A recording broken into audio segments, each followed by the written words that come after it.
m'appelle Jules Ripstein, j'ai 37 ans. Je fais du paratriathlon en équipe de France. Et voilà, je suis papa de 2 enfants, donc je suis amputé fémoral. Ça veut dire amputé de la cuisse, quoi. Et c'est suite à un accident de moto, fin 2008. Et du coup, j'ai pas l'articulation du genou. Alors Jules, il est incroyable puisque lui, c'est quelqu'un qui sait cibler ses objectifs. Donc ça fait 4 fois qu'il est champion du monde.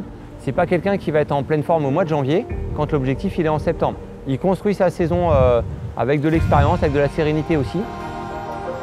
Ça commence par la natation. En natation, il me manque une jambe. Donc évidemment, il y a moins de battements. L'équilibre aussi est un peu différent. En vélo, 2 solutions, soit on pédale avec une prothèse, soit on pédale avec une jambe. Moi j'ai choisi de pédaler avec une jambe, puisque la longueur de mon moignon ne me permet pas de mettre une prothèse sur le vélo. Après, la descente du vélo c'est pareil, il faut traverser le parc à cloche-pied, puisqu'on n'a pas le droit de rouler dans le parc à vélo, donc je descends du vélo à cloche-pied, je traverse le parc jusqu'à mon emplacement à cloche-pied.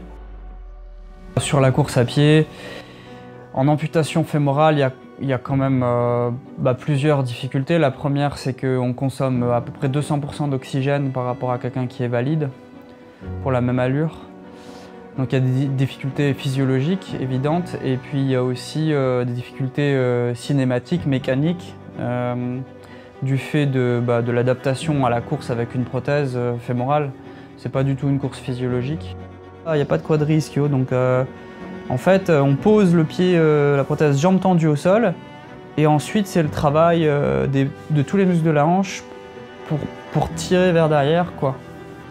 Avant je faisais 20 km/h en valide, et là je fais 15. Voilà, même effort, même type d'entraînement, même volume d'entraînement, même...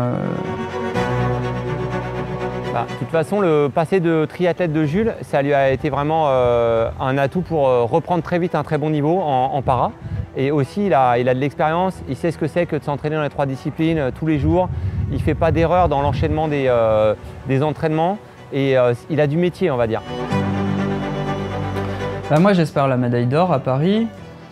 Après, je sais que je suis capable. Mais voilà, les autres aussi sont capables, il y en a quelques-uns qui sont capables de gagner.